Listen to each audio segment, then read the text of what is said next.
Hello and welcome to 18 WJTS Inform. Well, this week, the State Senate and the State House of Representatives have temporarily shut down, as we'll kind of get into that a little bit. But for the most part, they are done with this year's session. And joining us in the studio, as he always does on Fridays, is State Senator Mark Messmer. And he'll be discussing the budget and the wrap-up of the Senate. And then next week, we'll come back again, and he will join us to talk about some specific bills that he finds interesting or that he was involved in. So first of all, let's talk about that.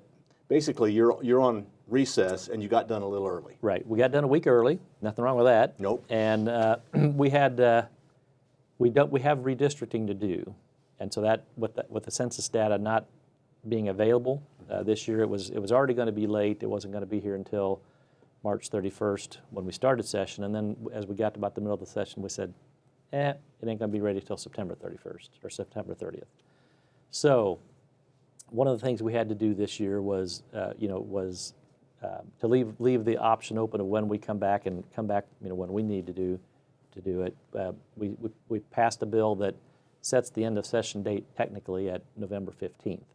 Okay. Organizational day for next year's session is November 16th. And we're allowed to set the dates of our calendar as we see fit. We used to be limited to only being in session once every 2 years, and then in the early 70s they changed it to every year, and then we set the calendar statutorily.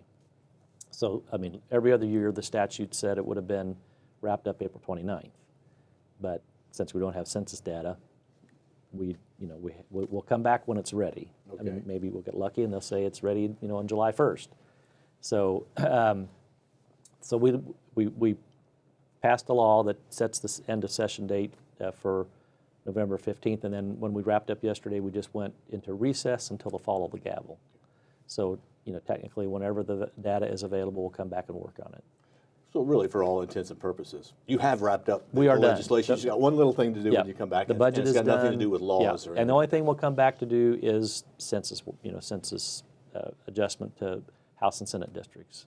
That's something you have to do every 10 years, and we're just waiting on the data to do that. Okay. Now, the session has ended for the most part. Wrapped up yesterday at 2:30 in the afternoon on the Senate. I think about 2 o'clock in the House. Not like one of those midnight deals. No, we've done the midnight deals before. I'd much preferred the way we did it this year. Come back at 10 in the morning, and then finish running the calendar with So on Wednesday, we knew if you didn't have your bill done and your conference committee report signed, you were done. And there was about 10 bills that ended up just not able to get any agreement on, and poof, they're done. They can come up again next year. Next year, okay. Yep. So the biggest thing for this year was you had to do the budget. Yep. And this is one year where everybody pretty well agreed. Yes, it was nearly unanimous in the House and Senate. There was 2 Republicans that voted against the budget in the House, who were kind of contrarians all year, so that was no surprise. And then we had 3 Senate Democrats that didn't vote for it. But 8 of the Democrats did, all of the Republicans did. So only 5 people total voted against it. And really, even the people who voted against it in the Senate said, "This is a really good budget." There might have been 1 or 2 things they'd like to have seen, more of, and it was more of a protest vote. They were truly happy with the budget, all in all. So the budget looks really good, especially for education. Yeah, absolutely. So this year on April 15th, unlike most other years, we got really good news on April 15th when they do a December 15th forecast. And that's what the governor is bound to, and the House and Senate are bound to use those numbers until there's a nonpartisan group of fiscal analysts that do our budget forecast, and we are bound to use those numbers to craft our budget. Can't borrow anymore, can't overspend. We can spend less than they're forecasting, but we can't spend any more than that group says is available. So on April 15th, they revised our numbers up from December, $2 billion over the biennium. We were expecting it to go up. Everybody expected it to go up because every month since July, the income from our projections and our income from compared to years the year prior have been up every month. Despite the pandemic, and in April and May and into June, there was a quarter where the revenue was down, but by the July 1 on, the numbers had cleared, the pandemic, dip, and we're tracking, ahead of schedule. So my gut feel is, my opinion, they drastically, under forecasted in December, not believing that the numbers that we were seeing in the fall were going to hold up. And when they continued to hold up in December and January and February and March, then they came back and did a new forecast. And that is my first year in session in the 2009 budget. We got that April 15th revised forecast, and they cut it down $1 billion. And so, having it go up $2 billion was a heck of a lot better than having to cut $1 billion. And that year we didn't get the budget done in April. We had to come back in June that year to find out nobody could agree on where to cut.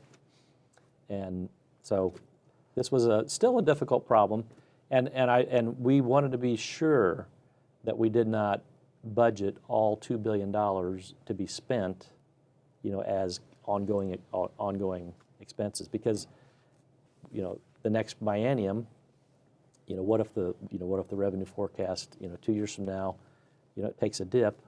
If we build $2 billion into the baseline of spending, which they've done in years prior, if you budget it all to be spent and then you have a dip, then the next budget cycle gets to be real hard. So we took, of the $2 billion of additional money, we put about $1 billion of it into increased baseline spending, and took the other $1 billion and spent down debt.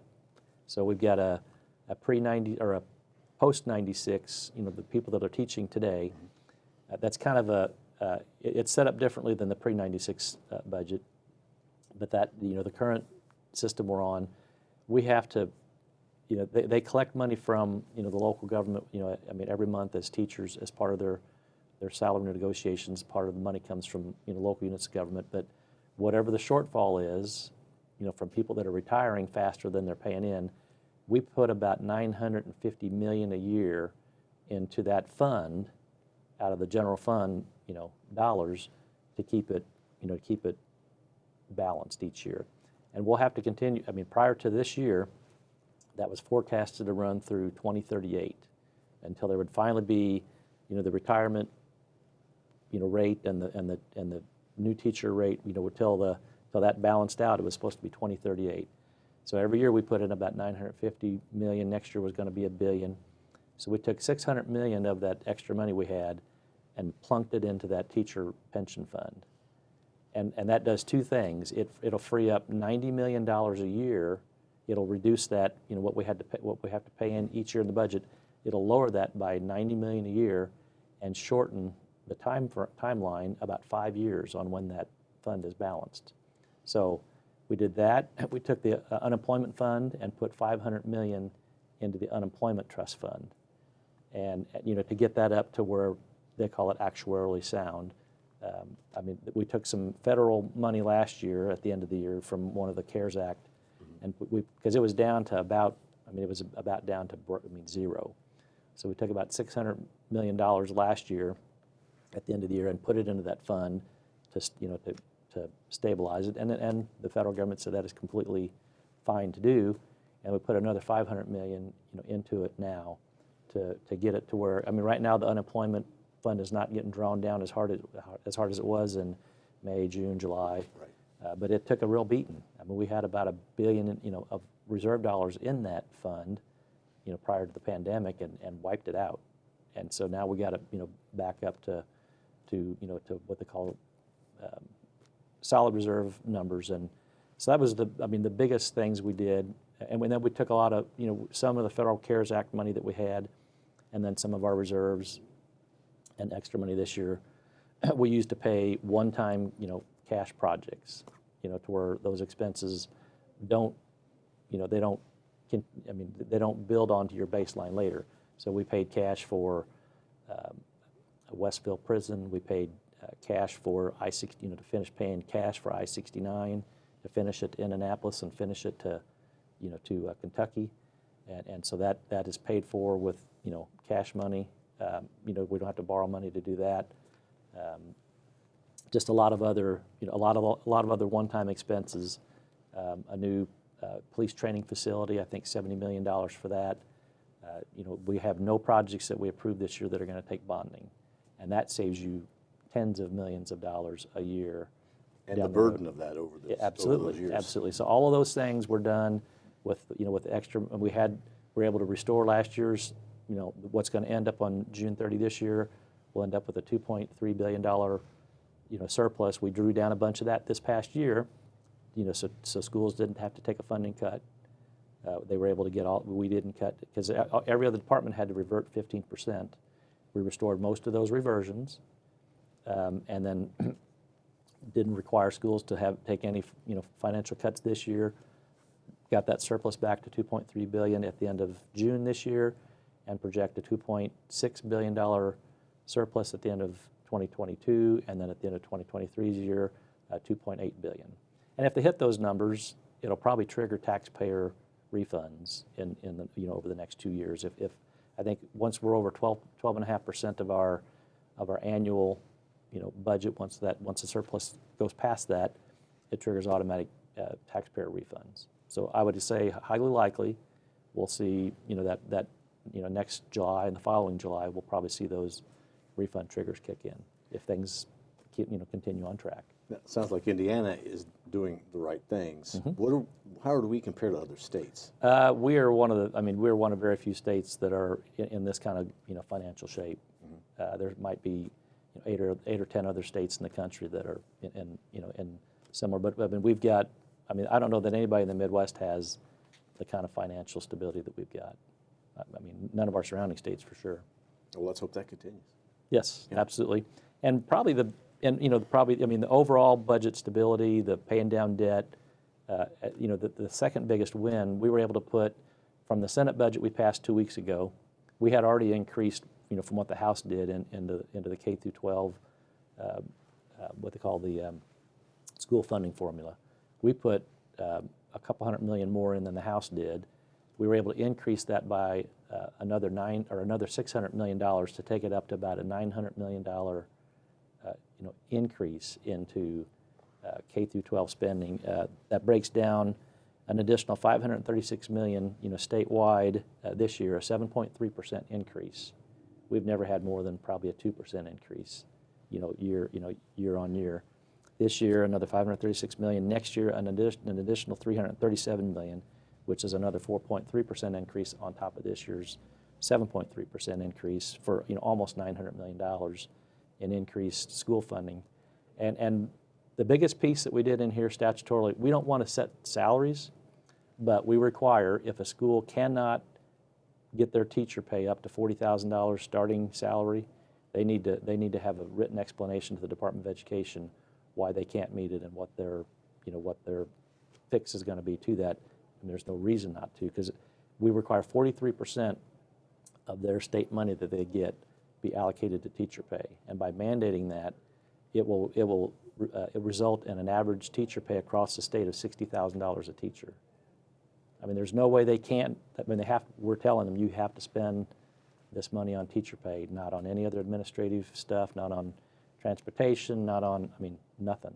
It has to go to teacher pay. And you take the straight math of what they're getting times 43% by the number of teachers, it'll result in a $60,000 average teacher and a $40,000 minimum starting salary. That should help increase the number of people getting into the Absolutely. education as well. Absolutely. As teachers, because isn't that a little bit of a problem? Yeah, or has been? Yeah, it has been. Yeah. We still have. It's really the shortage really shows up on special ed teachers and foreign language teachers and math teachers. The general population of teachers are still. I'd say overall there's still enough to fill, but the specialties really are a challenge, a big challenge. So that's a big win. And in my district, they broke that down. They give us all of the schools in our district. Jasper and Southridge are in my district. The other ones are in Senator Houchin's district. And I can get those eventually, but for today, Jasper's going to get $1.13 million more dollars, starting on the July 1 biennium, and another $862,000 the second year. That's 5% in year one, and about 4.2% in year 2. Plus, they've got another $3.23 million in federal money that over the past, with all 3 CARES Acts, or the different federal funds, that $3.23 million above and beyond that. And that with that, they can pay stipends, they can do construction, they can do, I mean, it's not limited. The very first one, I think, was just limited to PPE and things that were related to COVID, COVID response, but the others are not. Southwest Du Bois, which Southridge, they're getting $583,000 more in year 1, which is a 5% increase, and $522,000 more in year 2, another 4.2%, plus $2.1 million in federal money.